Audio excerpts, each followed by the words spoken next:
Sole, verde e melodie. È stato questo il cocktail perfetto di un sabato all'insegna della buona musica, un altro evento organizzato in collaborazione con l'Assessorato alla Cultura nel parco di Villa Ubizzi, con l'intento di dare la possibilità agli allievi del Centro Educazione Musicale di Albignasego di esibirsi per il pubblico in una location originale e suggestiva.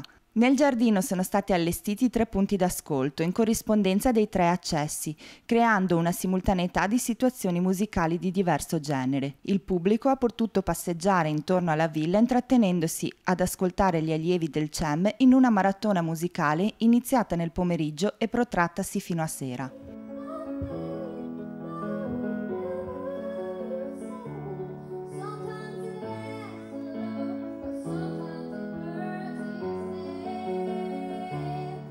Il centro di educazione musicale è nato ad Albignasego nel 2011, proponendosi come luogo di incontro ed aggregazione nel nome di interessi culturali.